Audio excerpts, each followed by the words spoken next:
Hi everyone, welcome back to the FUT Reporter. Thank you very much for tuning in. I hope you enjoy this interview that I shot with Tom Brabbs. He's a pro FIFA player. We did talk about lots of different topics with Brabbsy, including how and why he became a pro player. We talked about hot topics in the FIFA community like scripting, toxic behavior, and the no loss glitch. Brabbsy also shared with us what his best moment has been in his esports career so far. And a big thanks goes out to those of you who sent in questions for Brabbsy. We did manage to squeeze all of those in, and you'll find them towards the end of the video. And of course, speaking of the video, I know it's not that much to look at. So if you are interested in just having the audio version, because if you're anything like me, when you have long form interviews like this, you often just like to listen to them rather than watch them. And if you do prefer that, then do check out the FUT Reporter podcast. With the links are in the description below. And I've released this interview as the first episode of the podcast. So do check that out if you just want audio. And I think really that's all I wanted to say. I'll come back at the end of the video, perhaps with a few words. But for now, just sit back, relax, and enjoy FIFA pro player Tom Brabbs. All right. Okay, so you are a FIFA pro, esports pro. I've already said that probably to people who are listening, but just tell us, I think, for those who maybe don't know, what does that actually mean to play FIFA as a pro, a professional player? So essentially, it means that I don't just play it for fun, so I have to play it competitively as well. At the moment, I'm playing 11 versus 11 rather than 1 versus 1. So it's on the format of pro clubs, which I'm sure you'll probably be familiar of. And I represent a team. It's in a paid league, so obviously I get shouted at if we don't do well. Yeah, it's just basically playing with that extra little bit of pressure and competitiveness, which is the sort of thing that I thrive in anyway. So yeah, that's the only difference really. You play for Rotherham? I do play for Rotherham. So for my sins, I support Rotherham. So the long story shortened is when they wanted to set up a 11v11 team rather than going for one of the more well-known clubs, I basically said, I'll play for you guys and we'll sort of build our way up and build our way. And obviously it's not just attributed to me, but I think they're like the biggest 11 versus 11 team now, Rotherham. We got successive promotions, and obviously with that came more expectation and more competitiveness. So we had backup players, and then obviously the natural thing from there is to have like an academy as well for people to play in when they're not in the first team. And then that grew to having like a team that we put in a lower league for like fans of the club or people that wanted to get into the competitive scene but might not be at the level that Rotherham are now at. And then it's expanded more. We've got a women's team now. We've got one for just like weekend matches. It's gone crazy, honestly. They've done really, really well. But like in the Premier League now, in the Champions League. So it's, yeah, I'm proud. I'm really proud, obviously, that I've been at the club since its inception, and it paid off. So yeah. That's excellent. And so this has been over a couple of years or thereabouts, is it? Yes, something like that. Yeah. So I think it was FIFA 19 when it first started, at the beginning of FIFA 19. So yeah, roughly about that sort of time period. Okay, but you don't. It's not your full-time thing. This is something you get paid to do. There's a certain amount of money in this?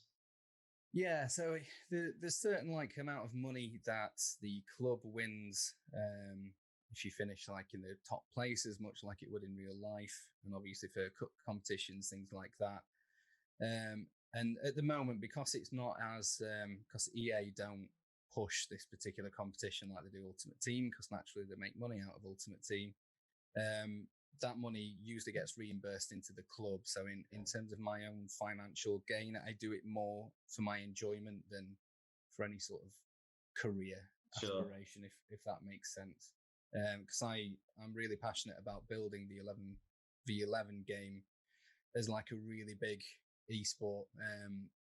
Away from the cameras, it's huge, but obviously it doesn't get that same limelight because of the fact that EA don't make the money out of it, so they broadcast the Ultimate Team side of things. So for me, it's just about trying to get it on that same level, because I think personally there's a lot more skill involved in it. Also, a lot closer to real life football, isn't it? When you've got 11 people playing, doing tactics, training, etc. There's a lot more to it than just a 1v1 sort of scenario. So hopefully in time it might grow. But yeah, for now it's just for my own personal aspirations, really. I wanted to ask you about that. What it's like to play 11 versus 11, as opposed to how I guess the majority of us play, which is just single player. Player switching, try to control everyone on the team a little bit. When you just play, you just have one player. How does that change your mentality, the way you approach the game? I think it improves you on FIFA. I always say to anyone, have a go in pro clubs, because I think it improves your reading of the game, your understanding of. So obviously, when you get the ball, you can't just sort of call people to you or switch. You have to sort of always be aware of the situation you're in. Obviously, it builds your defensive sort of reading and your attacking reading. So I do think a lot of the people that play 11v11 tend to be like good 1v1 players most of the time, rather than the other way around. Sometimes it's harder to go into 11v11 when you're used to sort of 10 other players being AI controlled, as you will. So you do have to build up good communication, obviously good sort of understanding of the game, but it's the two different game modes, aren't there? Like you can be good at both, or you can be good at just one of them. So yeah, it's just interesting. It's different to 1v1, definitely. Is your preferences for the club mode, 11 versus 11, or where do you fall? I like both personally. I would probably prefer 1v1 if there was a mode where it was more balanced skill involved, which I don't think Ultimate Team offers that. 11v11 does offer that for me. You have to upgrade your own pro. It is just purely based down to your own skill. There's no in-game momentum. There's no other external factors. It is literally just down to what you do as a person. So I like that about a game mode. I like there being a skill gap. I like improving myself. Whereas I find Ultimate Team has too many other external factors that get in the way of an even game, if that makes sense. I mean, I think loads of everyone who plays FIFA Ultimate Team will know exactly what you're talking about. And I'm sure we'll get into that a little bit more as well. But just tell me, with the pro clubs, how does it work in terms of the players, the attributes of the individual players who can shoot, pass, what their ratings are? How is that determined? So you basically rank your own player up through just playing games. So obviously, in our own times, we've been playing a lot of games just to sort of build our own pros and build the attributes and everything. And then it's very strange on FIFA 20 actually, because you could assign a lot of attributes before, whereas you're really limited on this one as to where you can put them. And it's pretty bizarre because like we always joke in our squad that we've pretty much got like 5 fullbacks and 5 strikers in terms of like the player builds, just because they seem to work the best depending on whether you want to defend or attack. So you can craft your player to how you want to play. So I play with quite a small, agile player most of the time. Some people prefer a bigger, stronger one. So I think that's the beauty in it. You can really sort of craft it to your own game style, whereas obviously you don't always get that availability in sort of 1v1 play. Nice. What do you think? I mean, I guess I'll ask with the idea of this, how you say that, you really just play at the moment just for fun. But, what thoughts do you have about actually doing it full time as a pro? Do you think, is something, I think esports is kind of moving into the mainstream a bit more. And I do hear about even now parents sort of taking their kids out of regular school so that they can play video games, much more full time and still be like homeschooled a little bit on the side, much like you might do with up and coming, football players or tennis players or anyone like that. So just thinking, do you think, is it something that is actually a viable career maybe for you at this stage? Has that ship sailed, or if you were a little younger, would you look at it differently? No, I think there's still opportunity for me. I think it's more down to my own ambitions. I don't know that I'd want to do it full time. Well, I guess I would if the money was there, but I don't think it'd quite be at that stage for myself certainly not in the 11v11. And whilst I do think I'm good enough for the Ultimate Team stuff, I don't have a passion for it. I don't enjoy it. So at this stage, I wouldn't want to pursue that. In terms of any sort of younger people that might want to go down that route, it's just like anything else, any other sort of skilled profession, in that it's very hard to make a living out of it. You have to be at the very top level. You have to be competing a lot. So it's just like being a pro footballer. If you can manage to make it, then absolutely it is a viable aspiration. But it's, no doubt about it, it's tough to do. Yeah, because I guess a lot of us, we see people like Tex or #Harry or any of these guys. So they're all very young.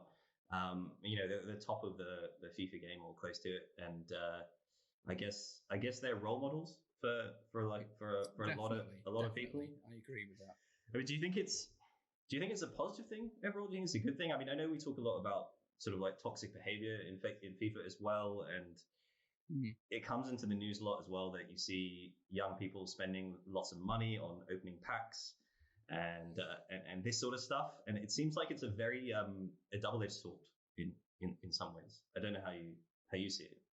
It is, and it's, well, I mean, I can talk a lot about it. This is something I am passionate about within the game, but I think a lot of the toxic behavior is because of the way the game plays more than anything. A lot of the time when you're playing Ultimate Team, it's not just about playing against your opponent, but it's about playing against almost the game itself and the momentum and that. And I think that's what brings out sometimes the worst in some people in Ultimate Team.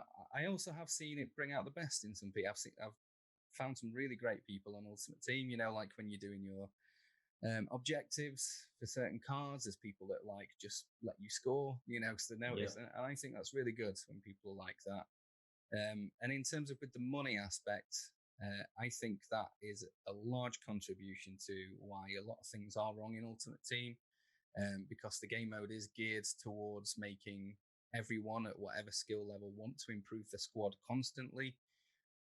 Therefore spending money on packs and everything, and I think that detracts from, in my personal opinion, EA from making the game as good as it can be, and instead they're focusing more on just how much money can we make each year on Ultimate Team. And definitely in terms of the FIFA points, I am a big advocate for the UK banning it completely. I absolutely do see it as gambling, and I know firsthand people have got themselves into bad situations because of it. In fact, even myself, at one time, I can remember spending more money than what I would have wanted to on one particular FIFA, and I just don't spend any money on it now at all. But so in terms of for kids, going back to your question, sorry, with Tex and everyone else, I think they're great role models. Genuinely, some of them are excellent FIFA players. Obviously, they had to start somewhere, and they had to start by either spending money or spending a lot of time building their teams to be able to get to that level in the first place. Thousands of pounds. I've heard, like, initially when the game comes out, they will spend thousands of pounds literally. And that is exactly why I don't play Ultimate Team competitively, because I refuse to have to pay money to play in a competition that's meant to be about skill level. I think there's a lot of, and I'm not knocking anyone that does do it professionally. There's some amazing players like the ones you just mentioned, Tex and #Harry and everyone. But I think there's so many people that are really good at the game that obviously just don't play it competitively because, well, they either don't have the money to do that, or, there's a lot of other things involved in going competitive, and some dark arts involved in sort of abusing the game mechanics. And I don't see that as a fair competition. You wouldn't like that on a football field if one of the teams only had one leg or something. It's meant to be a fair game and a skill-based game, and until it is that, for me, that's why I only play in it recreation. Go on, you can say it for me. Recreationally. Go on. That's the one, mate. I got you. It's funny, actually, when you put it that way. It just occurred to me that it does sort of reflect real life football in a way where obviously this is a debate which rages on in professional football about a lot of money coming into clubs, and they just buy all the best players, and then they're at the top of the league. And I know in other leagues, in other sports, like I believe in the National Hockey League, they do a draft where the lowest ranked players get the best young players. So the best young players coming through go to the teams who have probably placed the lowest in the league. Yeah, that's a really interesting concept. I've not heard of that actually.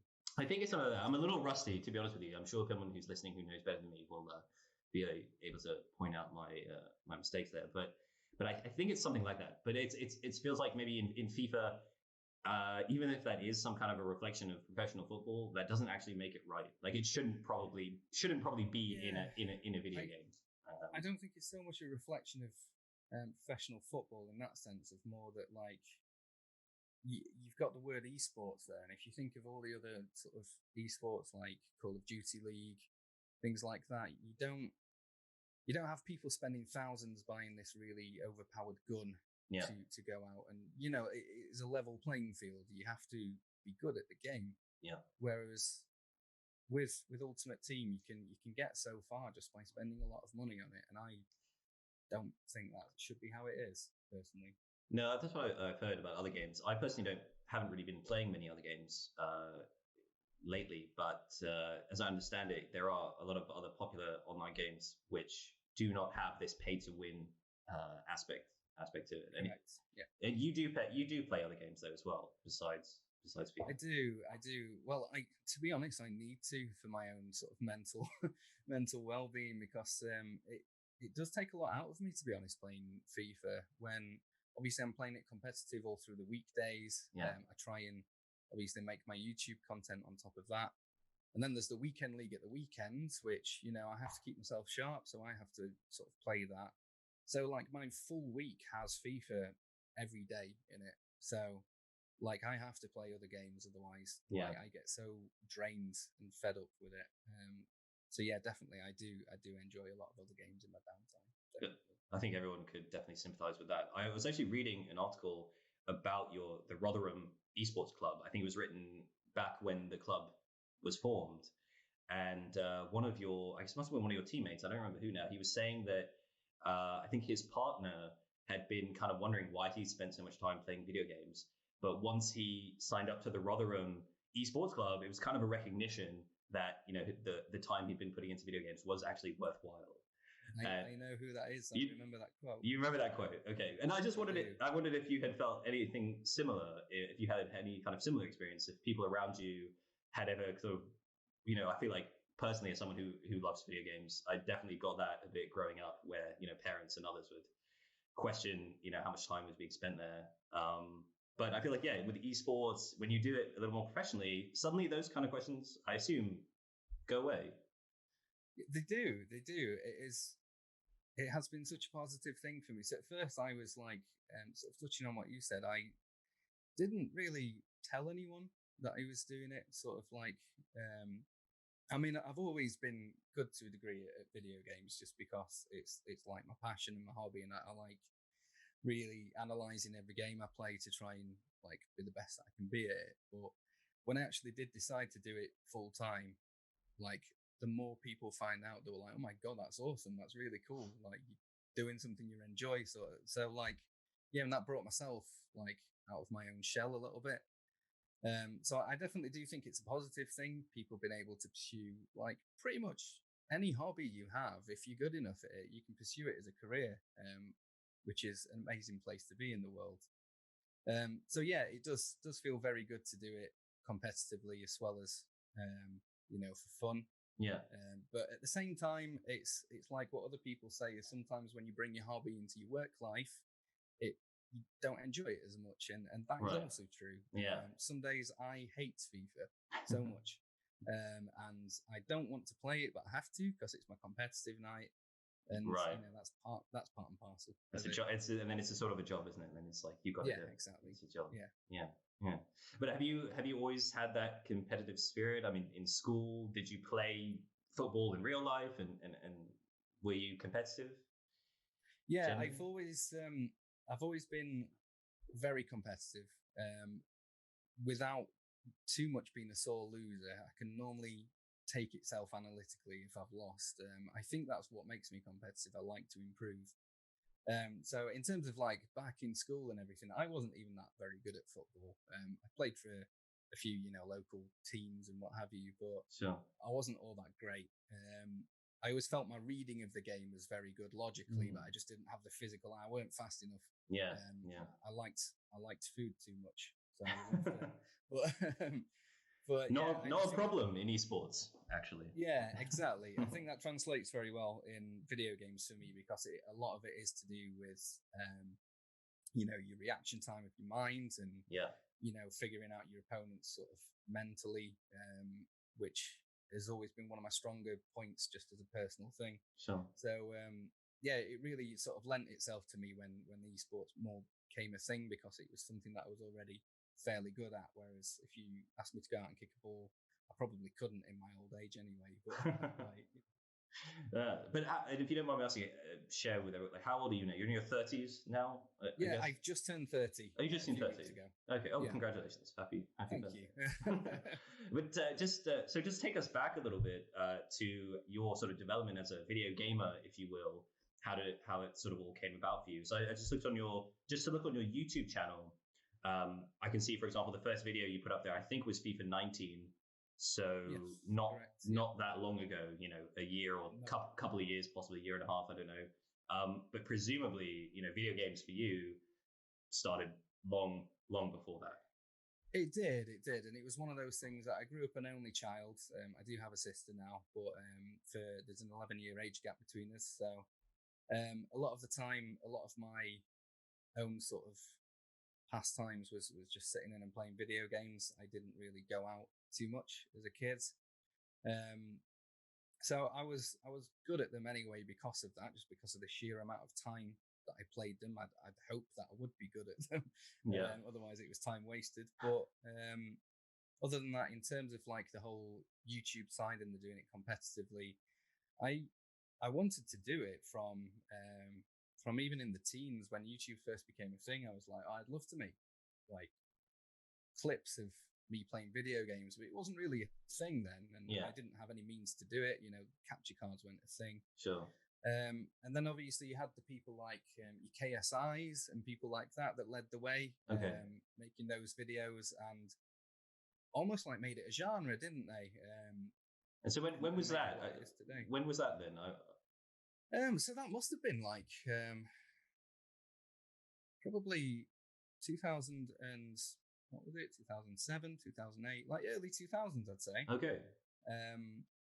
So yeah, obviously that it almost felt like that ship sailed. I grew up in quite a poorer area of the UK, so I don't really have the means to get equipment to record or anything like that. So I just sort of put it down to a dream that would never happen. And then, when the opportunity came up to potentially play it competitively, I took it with both hands. I thought, you know what, I am actually really good. I was ranking at like number 1 at the world in my club for pro clubs on FIFA 19. So I thought, you know what, I probably could do this. So I went for it, saved up a little bit of money, got myself some really poor equipment to start making videos. And I thought, you know what, I really want to pass on my knowledge to those people that, want to improve at the game or anything like that. Did not think it'd go anywhere. I thought the ship had sailed with YouTube, but I thought, I'm going to do it. And if I've helped one person, then, that makes me feel good about it. And it just really took off in the space of a year. I think it helped, obviously, because I had a lot of experience about doing things a bit differently to what everyone else does. I'm a bit weird and like to play against the norm, which I think lent its hands normally when I was doing like the formation videos. I think that's when it really started kicking off. So both things just sort of came about in my late 20s when I thought all hope had gone. I got myself a full-time job, which I still have now, to be fair. Sure. But this is like a really enjoyable side project, which is getting more and more a viable thing in my life that I could potentially go on and do. I'm sort of at that middle stage now where everything's eating up at my time and I'm just having to grind through it a little bit. But the future does look bright with it. We'll see where we go. Nice. And so it sounds like then the sort of playing competitively, and then doing the YouTube channel as well, that all kind of happened at the same sort of time? Yeah, pretty much. I mean, I was already doing the competitive playing prior to starting the YouTube channel. Okay. But I think the main inspiration for me was like I was still good at Ultimate Team. Yeah. I just didn't have the aspiration myself to pursue it. So I just thought I may as well pass on this knowledge I've got that I'm not using to people that might be seeking it, or might just want to try something different. So I mainly just set it up as a way of me dumping all this like stuff that I'm not really going to be using, and hope to entertain people along the way, and just it gives me something to do as well. And now it's the other way around, where I feel like I don't have enough time to do it, but I really want to. But yeah, at first it was very much me just like, I really want to contribute something. So that's where it came about, really. Yeah, that's nice. Well, it's obviously resonated with lots of people, because I've seen some of your videos get tens of thousands of views. I don't know what the biggest rating was. I don't know if you maybe had like 100,000 on some of them. There's a couple with like 200 and something. Yeah. The rest of them are mainly around the tens. Tens of thousands, which is like amazing at this stage. Right. For a channel my size, and like that, like I'm so thankful for it. Right. Exactly. At that time, as even FIFA 19, I mean, you were coming into a fairly crowded field. I mean, there are a lot of content creators out there, a lot of pro players, a lot of guys do tutorials and other things. So I think to be able to find, even those numbers obviously speaks to the fact that you were offering something that maybe hadn't been seen before. But definitely your channel is like tutorial heavy. And you don't see, for example, we don't see you doing highlights of my weekend league, for example, or anything like that. Yeah, that is one thing I've been toying with. And so I've took a little break recently just for my own sort of downtime. For the last few weeks, but I've definitely been toying with the idea of making more entertainment videos as well as just tutorials. So as much as I like helping people, I also just like playing video games, and I kind of feel like I am losing that side of myself a little bit, because everything's either competitive or tutorial. So I'd really like to start making more videos of just some highlights of what I'm doing, maybe some fun little things, and also branching out from FIFA, because like a lot of my gaming life is actually non-FIFA related, and that doesn't get seen publicly a lot.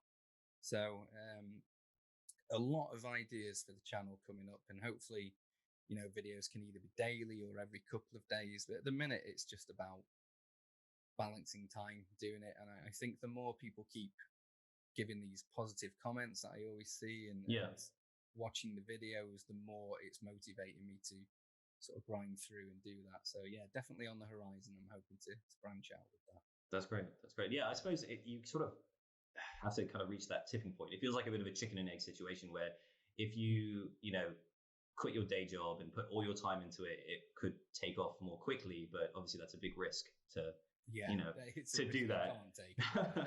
So you'd want to try to do it like as a side project, slowly, and then maybe they'll be a basis to say, okay, this is like a full time thing. That's the hope. That's the hope, definitely. But I must say, I was watching the replay of one of your streams. I think it was your most recent stream on Twitch, and it came through. I would say this idea of just kind of hanging out. And I think this is one of the things on streams which is kind of maybe underappreciated, or when you just look at YouTube, you don't really get that side of it, because YouTube obviously is very edited down, very compact, very get in, get out quick, and just give people what they want. Whereas the streams, are a couple of hours at least usually, and you see it with a lot of the streamers. I mean, it's a lot of banter, it's a lot of just hanging out, it's a lot of chat. Definitely. And you obviously, I could see with your followers, you had a pretty a good connection with them, and you were, you knew them pretty well, and you actually let one of the guys in your chat, I believe, control your team and play as your team in the weekend league. Very much. But if he's listening to this right now, good fun doing it. Yes. Sorry, Ty. No. Honestly, anything like that. A lot of my streams are mainly for things like that. Just people to chat to me. I want to hang out with people. I don't see myself as a person behind the camera as such. I just like talking and getting to know people. Everyone that I speak to on my stream, like I don't know any of them personally. Sure. It's just people that I've met through it. So yeah, stuff like that I really enjoy it, and that is another thing I want to do more of, streaming, just so I can get to know people more. Definitely, I do enjoy that side a lot. Yeah, it was nice to see, and yeah, certainly the I haven't not seen anyone else do share play with one of their followers. I think that's a really nice thing, and yeah, it seems like every streamer sort of has that. Every streamer has their following, has their like friends, fans, whatever you want to call them, who are very much tuned in and yeah know them really well. And I was just thinking, like, how has that been for you? Like, becoming that person, becoming the guy who's streaming and having people, look up to you, I guess, in a way. How do you feel about it? Yeah, I've not really felt that in streaming terms. Like, it's still a very fresh thing for me. So like I've not translated the YouTube subscriptions into stream followers, so I still only get a small stream following, which is absolutely fine for me. Even if one person comes, I like massively appreciate that they want to spend the time, hanging out, sort of thing. Yeah, sure. But in terms of like the comments and things like that on YouTube videos and people jumping in and saying thanks, if anything, it's just like validation that I made a good choice to start the channel, to help people do it in a positive way. Like I think there's a lot of negativity sometimes in FIFA, like you mentioned, with the toxic nature of some people, and I just like to try and help people and make things positive and entertaining and give people the time of day. So when they take a moment out of the time just to comment, even just to say thank you, like that just makes it all worth it for me. Genuinely does. That's good. On the idea of toxic behavior, I don't want to dwell on it too much because no, that's fine. It's a bit of a downer, but a big thing. It is unfortunately yeah, you're right. It is a part of the whole thing. What's it like? I guess there's two questions I have about it. A is, have you encountered like followers, fans, commenters who are not positive and say offensive things to you? That's one aspect I'm interested in. And the other side of the toxic behavior, I wonder how much does it seep into the pro scene? Because I do see sometimes someone like #Harry playing, and he can be quite toxic in his way. Like in a way, it's like extremely entertaining, but it's also quite toxic. And so I understand that maybe on a certain level, to be a pro, you have to have a certain level of, I don't know what you would call it, arrogance or self-belief. And that can kind of spill over into toxicity, I suppose. But I just, there's wondering on your point of view. Maybe very good questions. Maybe go with the followers, so the social media side of it, I guess. So the social media side of it, I've been really fortunate that the only negative comment have been really isolated on my videos. So from my own sort of personality, I have always been a person to really dwell on things like that. So for every great comment, if there's one person that have just said something like not very complimentary, it's really stuck in my mind, and I've been like, why? Yeah. And then like the more I've done it, the more I've just realized that is the internet. And I'll upload a video and there literally will be hundreds of people commenting saying this worked amazing, thank you so much. It'll have 1,000 thumbs up, and then there'll be one person that thumbs down it and says this is awful, you should be ashamed of yourself. And then it's only now that I realize, like, some people just have different opinions and have different personalities, and just to take it in your stride, sort of thing. So I try and comment to everyone that leaves a comment on my videos, and even the bad ones. I commented to. You do engage. You do engage a little bit with them. I do. But now I've sort of got to the page where I just gloss over them. If someone's really felt the need to take the time out of the day to leave something not very complimentary on a video that I've worked hard on, just trying to help people, then, let them do that. I'm not going to delete it. Sure. As long as there's the other people that are finding it helpful, then that has justified the video for me, and it doesn't really affect me that much anymore. But that was one of the hardest thing going into it, is the worry that I might get that, because Yeah. like, you know, I'm the sort of person that I just like with people. So Yeah. I don't make too many enemies. So when people are like that, I'm like, Yeah. why? What have they done wrong? It's But the the internet is get used to it. the internet is kind of a harsh place, especially because it's, you know, these people don't know you at all. You don't know them at all, and yet they feel that they can just, you know, say whatever they want, right? And it's it's an unfortunate aspect of the platform, but yeah, I think that must be tricky, especially at first, to kind of open yourself up like that, to criticism, and also I guess, and I feel like, you know, I play FIFA casually, and I know that like a lot of content creators are not, you know, they're not pro players by any stretch of the imagination. They're, you know, gold 2 players or gold 3 or gold 1 or whatever. That's good. Yeah, and that's not bad. It's their own level. Yeah, that's absolutely, that's not bad. And I admire them for playing on stream as much as they do and not being ashamed of, you know, being good or bad. It's nothing to be ashamed of. Yeah. Like I would be nervous. I would be nervous about that, you know, going on stream, like, hey everyone, like watch me play, hang out, and I'd be like, God, I'm rubbish at this game. Why would people want to watch? But yeah, I know what you mean. Yeah, and I guess even I have that sometimes. Like when I'm playing competitive, so I used to stream pretty much every day before I did YouTube, my competitive games, and like it used to really eat on me when I was losing and concentrating on stream, and I ended up just feeling awful by the time. Like people have come and sat and watched me lose, you know, which thankfully is not often. Yeah. But still, yeah. So it's something that you have to get used to. So I admire it myself, but I also like one of the big things that I say is like it's absolutely go to improve yourself and try and build up your confidence and push for that next level. But if you're bronze, you're bronze. If you're Division 10, you're Division 10. Like, yeah, you know, people use it as a one-upping thing. And I know everyone aspires to be the best, but the thing is, there won't be. Like, I'm not even the best, you know, and it's sure. As long as you are just constantly trying to improve and constantly trying to be better at the game, for me, it doesn't matter what rank you are. And the more people that are comfortable streaming and don't mind losing, you know, the better. As long as they make it entertaining and they're shouting at the screen. That's right. You know, it's fine. Absolutely. But to be honest, you're obviously a very chill out guy, you know, and we watch your streams and you're just having fun and you don't take it too seriously, especially when you get all the crazy FIFA stuff where, you know, random things happen, which sort of ruin your game. But have you thrown your controller in anger? Have you lost it? No.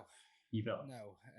I've never got to that stage. However, I am very vocal when things like that happen, to the point where I get told off by the missus sometimes. So like I mean she leaves me to it now. She understands that, like, I explain to her, I don't like this video game, but I have to play it. So it makes me angry. And but now my mode for Weekend League is I play sort of like 5 games on, like time off sort of thing. So like I do them in stints. So even if I've done a 5-game win streak, for me, I then take a break. Otherwise, you end up, your concentration starts going, you start making mistakes, and then you start getting angry. And for me, I do think it's a big mental health thing playing the game. I think a lot of people can get really worked up, myself included. So I'm generally a chilled out guy. I've never thrown things, I've never punched things, but I've definitely said words that I can't repeat. Sure. And been loud. So it does irritate even me sometimes. And what's it like? I know we still need to get back to this idea of the toxic behavior in the pro scene, but just holding that thought for a moment, what's it like when you play with the pro clubs? It's like with you guys, you have your teammates. Are you guys all at home playing, and you're all like communicating on headsets as well? Correct. Yeah. Okay. Correct. Yeah. So what's that like, having 10 other people kind of in your head? Like, how's it? Sounds tricky. It's fine. It works. Right. A lot of people ask that question. It is a very common question, and a good one, and it does sound hectic, but we're kind of, with 11 people comes 11 personalities, and obviously some people are naturally quiet. Others are more vocal. Like like I tend to talk people through the game a lot when I'm playing. Like naturally, even when the ball's on the other side of the pitch to me, I'll be giving people call outs. Oh, such and such is behind you. You've got to pass to the side of you. And I pretty much almost act like a commentator for my team. So like, and it's not like a pre-discussed thing. It's just how it happens. Like I'm very communicative when I'm playing, whereas other people will only talk if they really need to, if they want to let you know they're there. Okay. So it does really work out. And obviously we have each other's backs and that. And I think there's a lot less toxic behavior in that side of things because of the fact that there's no, it's not right me saying there's no computer element, but there is less because every player is controlled. Sure. And even though it still does force mistakes on you sometimes, like your passes can go dodgy, you just sort of say, my bad, and you carry on with it sort of thing. Whereas, when it's 1v1, you tend to feel it more because you've got 10 computer players around you doing all sorts of crazy things that you've not asked them to. So yeah, it definitely feels less toxic in that environment, but there still is elements of it, definitely. Yeah, and in the pro scene more generally, like in the cup matches, the one-on-one, like one-on-one games. How's that? I mean, do you have much experience with that yourself? Have you played?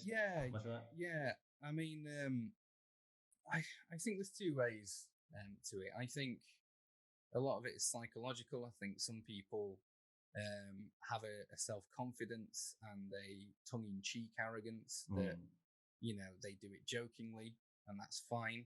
Obviously, some people then take it seriously and try and reenact it in their own games, which then starts its own pandemic of shushing and dabbing everywhere. Right. What is could you just explain those terms? I'm sure people know, but if those who don't. Yeah, in general, in Ultimate Team, it's common courtesy to skip the replays when you have scored. Because everyone has 30 games they want to play in the space of a weekend, so no one wants to have to sit and watch replays when they can help it.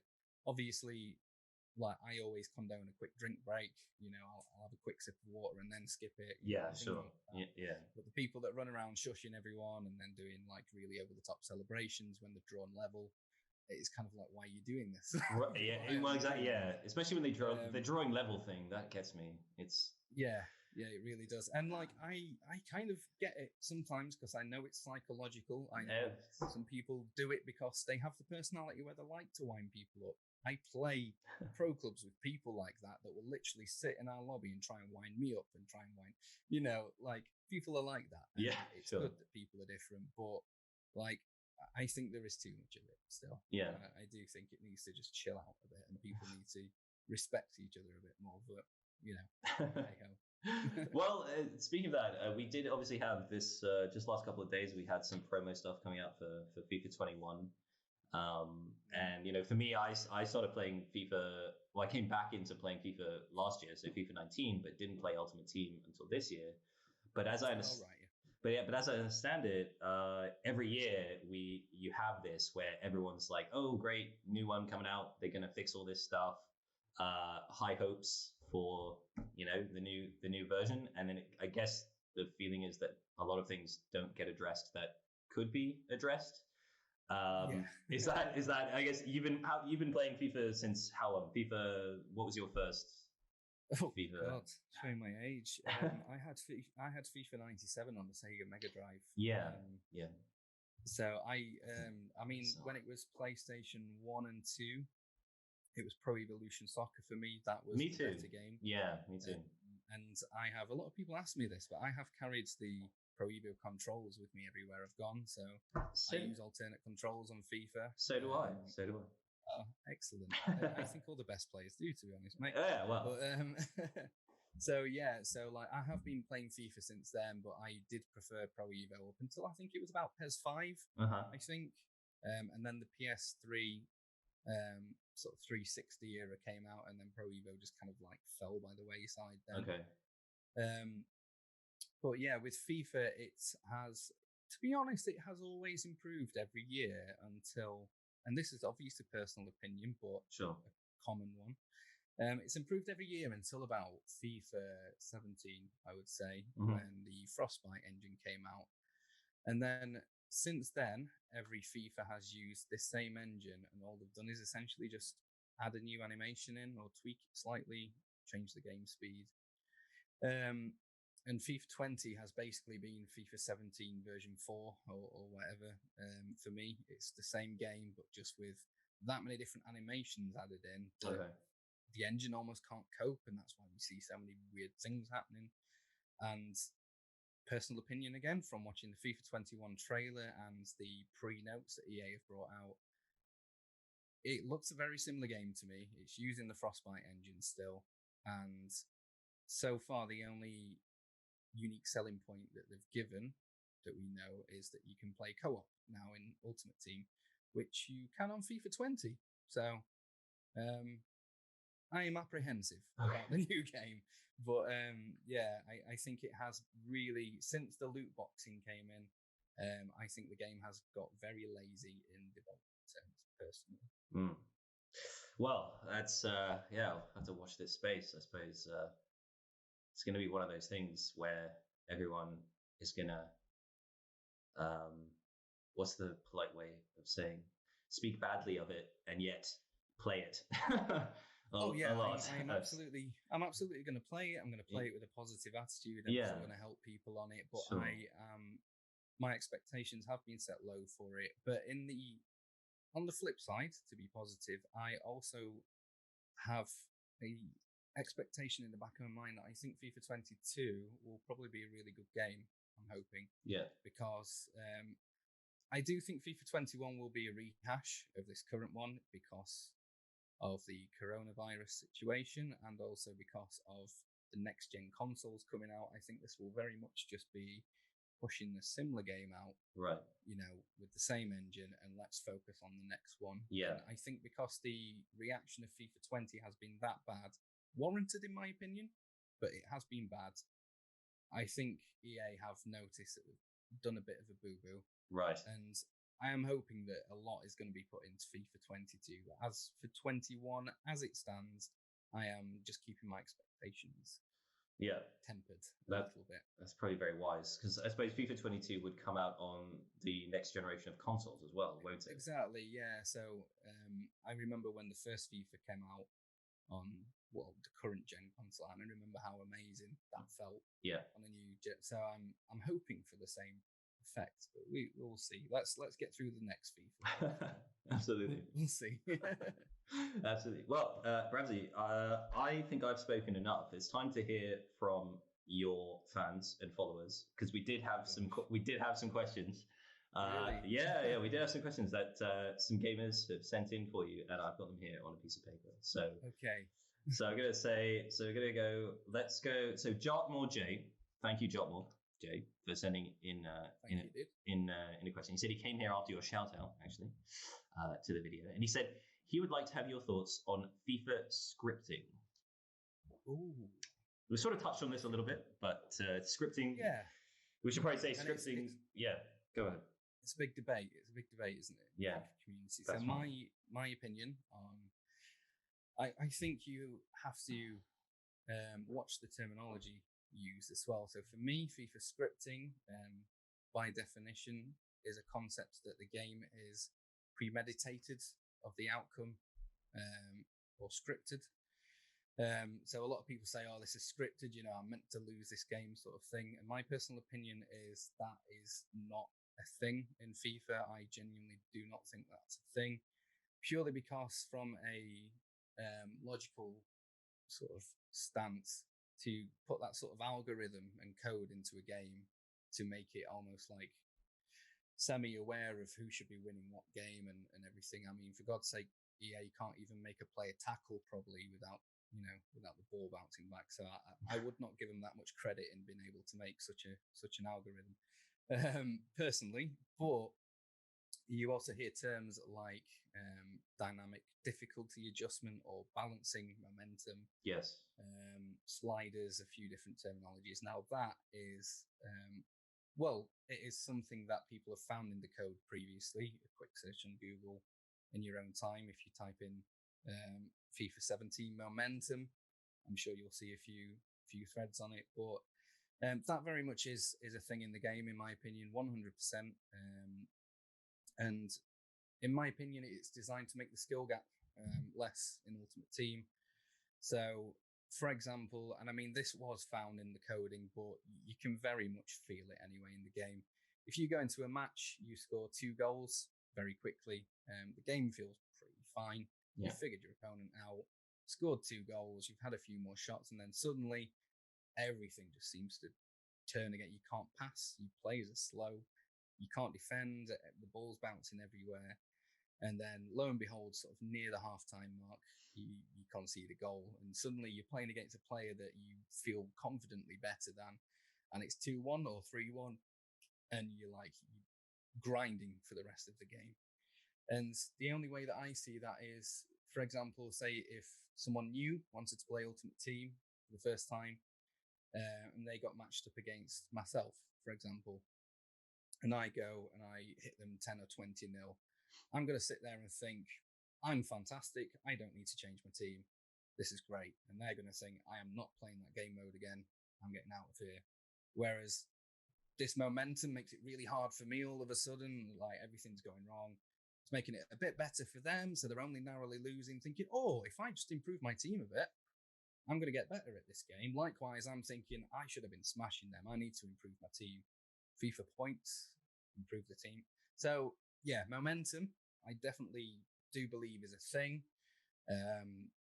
Like I say, you will find threads on people finding coding of the sort. EA will deny it, but I definitely do think that's something in the game that we do see offline, and I think it translates to online as well. In terms of scripting, I think that is something that gets confused and maybe a word that's misused when people mean something else. Sure. So I hope that explains my thoughts on that. Jartmore, thank you for the question. I think, and the other thing that I know we touched upon once, which also has this kind of air of conspiracy about it, is the no loss glitch, which is always a popular one.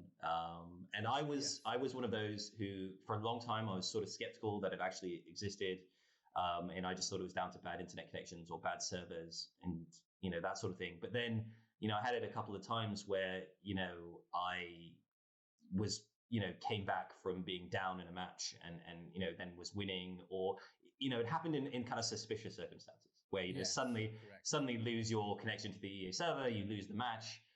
It didn't quite add up.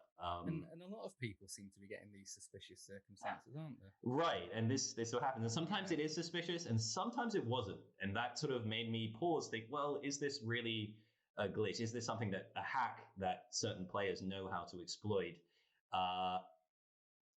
You tell us. You put this one to bed. Put this one to bed, Brabbsy. Okay. It's something that exists in the game that quite a lot of content creators and some pro players have been making very vocal for EA to fix, because again, this is another reason why I don't think Ultimate Team is a fair thing, because while ever this exists, how can it be a fair game mode?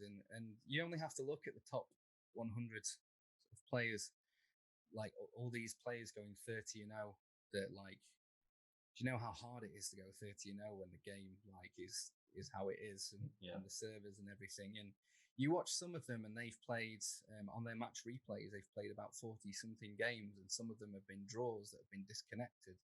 It's like, how have you gone 30-0 with 40 games played at a week? It is a thing, and it's something that I've reported personally to EA with evidence. Several players have had moments where I've got a penalty in the 89th minute that would have won me a game, and lo and behold, the connection's gone. So yeah, it's until it gets fixed, it is a big problem in it. But yeah, it absolutely is a thing in the game. I'm not going to accuse any pro players of using it, but it has been used, which is another issue I have with the whole esports scene that gets pushed by EA.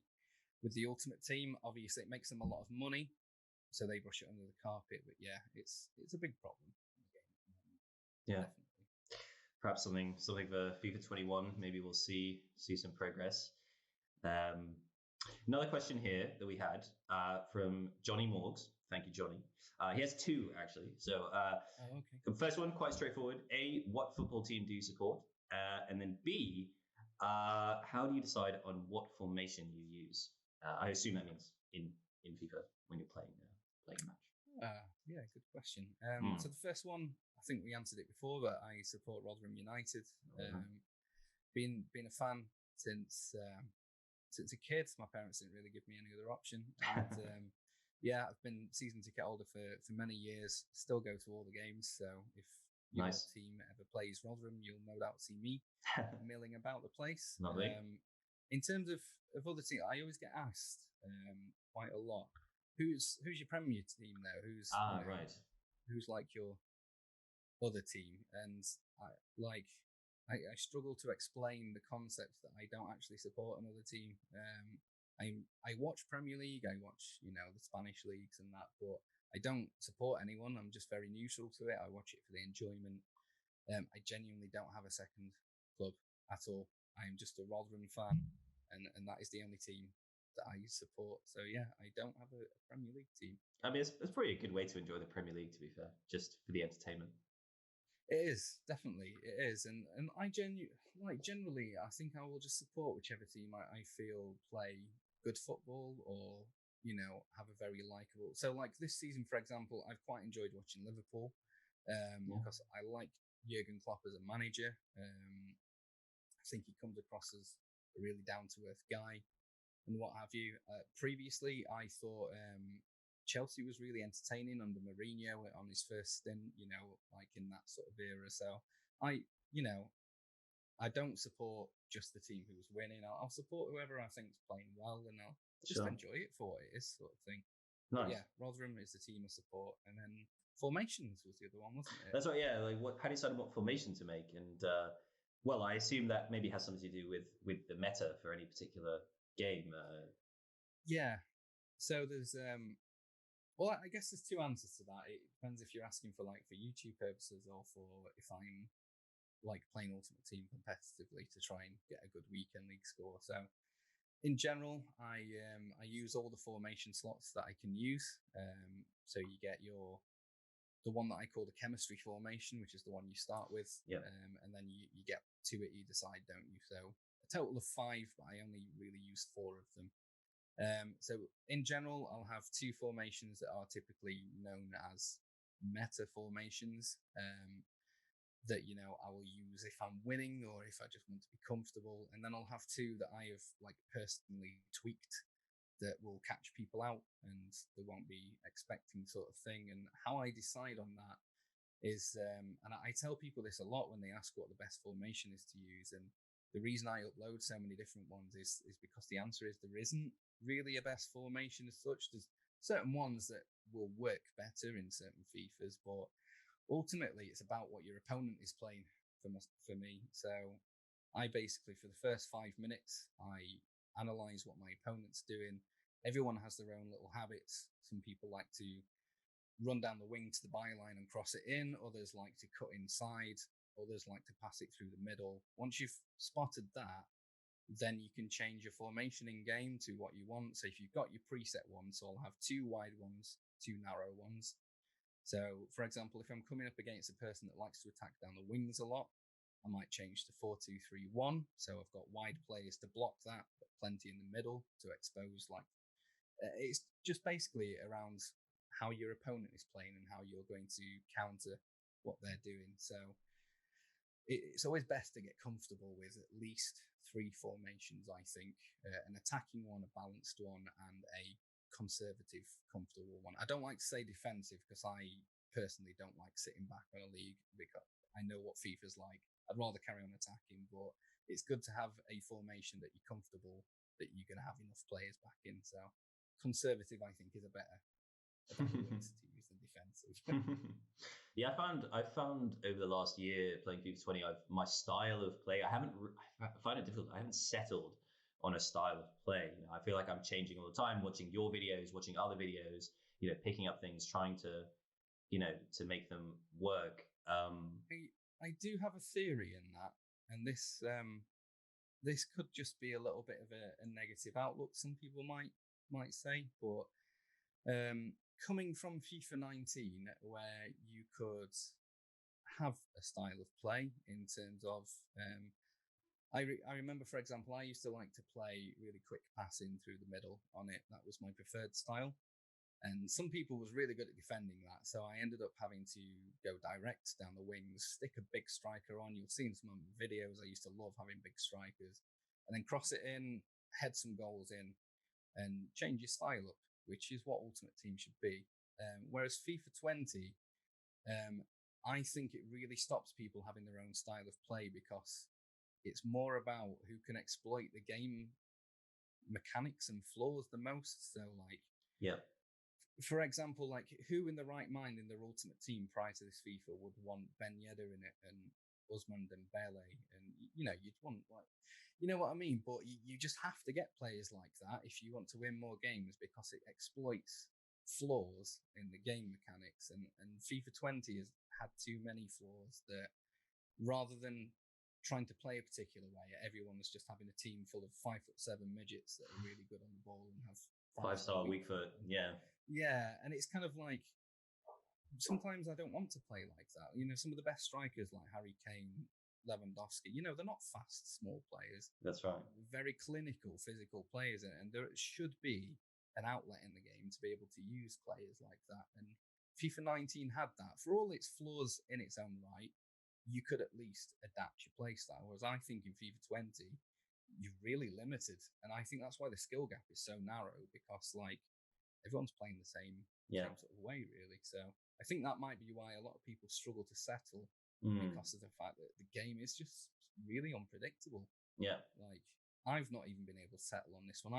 Every patch seems to change the gameplay and make a different formation work better. And that's why I'm having to constantly upload a new video and now it's this formation, so it has been a weird FIFA this year, in my opinion.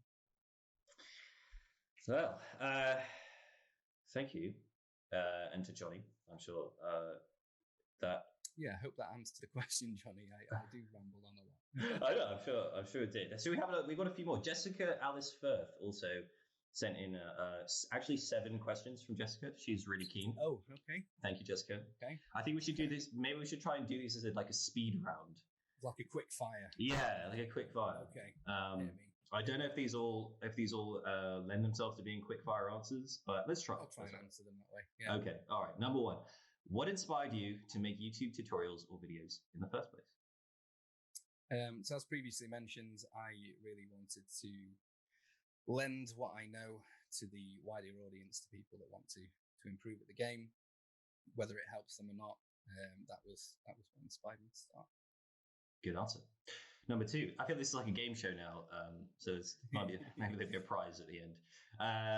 This is a bit of a controversial one, and I think if you choose a no comment, then I don't think anyone's going to hold that against you. But do you have any opinions on other FIFA YouTubers or streamers? Any favorites or not so favorites?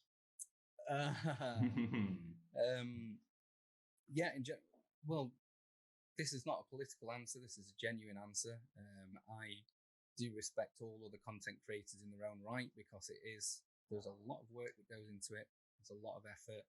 And I think that anyone that's able to do full-time as a job have done something right somewhere, been able to do that. And I fully respect that. It's absolutely fine.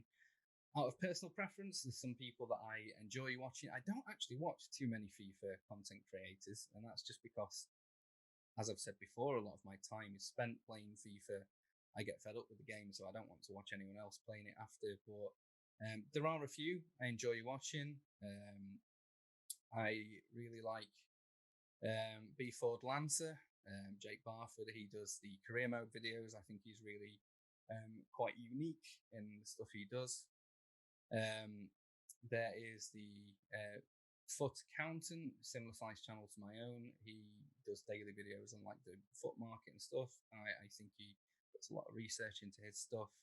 And then over on the Twitch side, there's Shauna Games, a Manchester lass. I remember watching her when she didn't have a lot of viewers. She's like gone streaming partner now, and just like you were saying before, Shauna always bottles it and gets like gold 3 and gets really angry, but it's really entertaining. She does really well.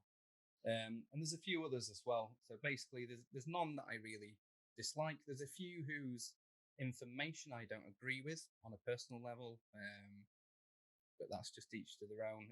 The only ones that I can truly say I don't have a lot of time for is anyone who chooses to advertise FIFA coins on their content. I am wholly against it anyway. And to accept money to encourage others to gamble on unauthorized third-party sites, I think is immoral. I've been asked to do it myself, and I've just flat out do it. So I don't mind saying that. Take it as you will, but I personally do not see that as a moral thing to do. But other than that, I'm good with content creators. Very nice. And what do you think in terms of YouTube content in general? Do you think there's anything that works well or doesn't work well? Like we see a lot of, we basically see tutorials. There's sort of trading, quite a few. There's people who concentrate on trading, tutorials, trading, like gameplay, like weekend league highlights and reviews. And I mean, I think that's kind of the three main categories. So you have, again, then you get maybe a couple of, I haven't personally watched anyone doing the career mode, but that's an interesting, could be an interesting. Yeah. So the reason I mentioned his is he combines FIFA with Grand Theft Auto, and he makes like a story. Right. Which I think is really organic. Yeah. Okay. That's why I didn't mind because I genuinely just think that is really cool. So like, fair play for that. But that's pretty much all you have. So, and it sort of depends on personality wise or what you bring to the table, I guess. So I think so. There's some people that are really good at trading. So I find I don't have time to trade because I'm playing competitively a lot. So that's one of my weaknesses. So for me, like these traders, like fair play, they're making millions by flipping cards every day. Like I wish I had that patience. Like I really respect that. Yeah. And then there's others who are like myself, tutorial people who are more about the gameplay aspect and how to improve the gameplay side. And then you have sort of the people that sit in the middle, like you were saying, that like might not be either, but just put out entertaining videos about how their weekend league's gone and that. And I think everyone has their place in the market. It's very saturated. There is a lot of different content creators, which is why I am surprised that I've got as many views as I had this early. But I think it's healthy, and I think there is a lot of both good and bad content out there, and it's just down to personal preference, isn't it? Really, for sure. There's something for everyone out there, for sure. Absolutely. Definitely. I think it's the beard, by the way, that's doing it for you. That's probably what you want to follow is. Yeah, I do. I do remember looking back on my videos. You didn't have that. You didn't have that. I saw a photo of you from a couple of years ago. You didn't have that. It's hard. I almost didn't recognize you actually. It's hard to recognize. Yeah, it's when was it? It was I think it was November last year. I just thought for the winter I'm just going to let it grow out a bit, and then obviously the pandemic started, so I just thought, well, there's no point shaving it off now, So it's kind of I've just left it and I just trim it every now and then, and I do.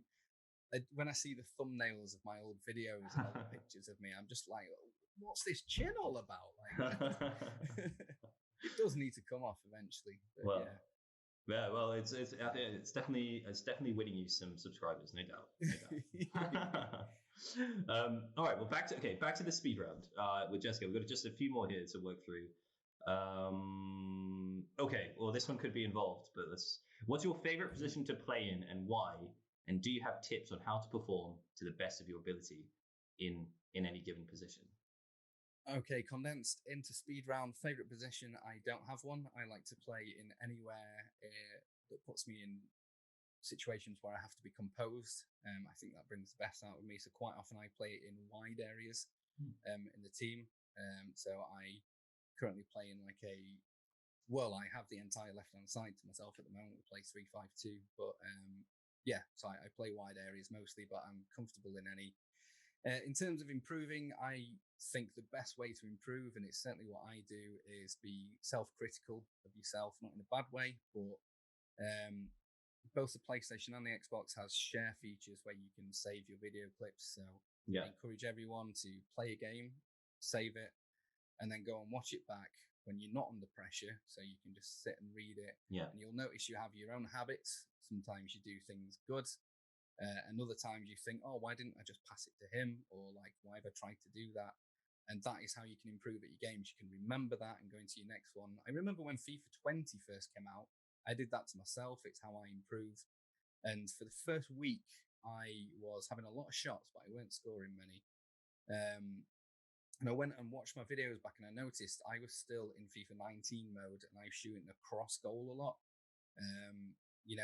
That worked a lot on FIFA 19, whereas in FIFA 20, I was watching everyone else just shot straight at my goalkeeper at the near post, and it went in. And I'm like, I need to try that in the next game. And obviously, I tried it, started scoring more. And it was only by watching the game back that I realised that's what I was doing wrong. I was going for the wrong types of shots. So, if you want to improve, watch your own gameplay back. Obviously, watching other people helps, but watch yourself and see what you're doing wrong, I would say. But you obviously do that a fair amount. You watch your own games back, analyze them, see whether the mistakes were made, and so on. Yeah, I do it. I do it at least once a week. If I've had a particularly bad night due to my concentration or whatever, I watch back and see what it is. Luckily, I don't have too many bad nights, but I think it's good to keep yourself on your toes, to always just record some of your gameplay, even if you're just playing for fun. For sure. And just always trying to improve. Yeah, definitely. Nice. All right. And next question. And this one, I guess, doesn't exactly apply because you actually do have a day job. So just gonna ask, if you were not a FIFA YouTuber / streamer, what would you be doing? Which maybe what you're already doing, I suppose. Yeah. No. If I wasn't doing that, no, it is a good question. Still, I would have wanted to do something in music, definitely. Prior to the whole video game thing, I was always in and out of bands or trying to do something musically. The only issue is it's not a natural thing for me. I have like guitars, drum kits, I've got some percussion instruments, and I'm not natural at any of them. I have to practice a lot, and I'm still not very good. Whereas with video games, that lends itself to my natural attributes in sort of mental logic and things like that. So I would love to do something with music. I don't think I'd ever make anything out of it, but in an ideal world, that would probably be where I'd go. Nice. Well, never too late. Could all still happen. What about this one? I like this. This is a nice one. What is your favorite moment in your esports career so far? Ooh, that is good. There's been a lot of moments, both as a team and individually, where I've been very proud of something. But I'd say my favourite moment would be our first ever promotion, because it's when I just joined the team. We was a group of people that didn't really know each other well at all. I think I was the only fan of Rotherham in there. And yeah, we got promoted out of a very competitive league. And I remember it came down to the last game. I was streaming it as well. And if we won, we got the title as well. We'd have gone up first. If we'd have lost, we could have potentially not got promoted, and the team we was playing would have got promoted. So there was a lot riding on it. And obviously there was nerves before the game, and sometimes that can really make you bottle. And other times it can bring the best out of you. However, this particular game, like, everyone was on it. We won about 7-0, something like that. I had to fill in at left back, which I'd not played competitively before. I ended up like getting a few assists and man of the match, and like it was just a crazy game. All that nerves and our first competitive season. This is also my football club, so personally it had like personal nerves as well. Yeah, and like that was obviously we played Champions League, we played in the Premier League since, and I've done all sorts, but that still sticks out as one of my favourite things because it was like the first time I realised like I could go somewhere with this, Yeah, I really enjoyed that moment. Oh, fantastic. Well, hopefully many more to come as well. Yeah. So there we have it, Tom Brabbs, pro FIFA player. I do hope you enjoyed the interview. Don't forget, if you want to subscribe to the channel, we do aim to bring you interviews with pro FIFA players and FIFA content creators every week. And we also will be doing the same with the podcast. So if you just want to get the audio, perhaps you're a big podcast listener like me, then that would be the place to go. And you can also follow us on Twitter. I'll always aim to announce the next interview guest some days in advance, so you'll have time to check them out and also send us in questions for them to use in the interview. And yeah, that's about it. Tom Brabbs, if you wanted to know more about him, all his links are in the description below. And I think that's about it. So from all of us here at the FUT Reporter, i.e. me in my kitchen, then we will see you again very soon. Take care.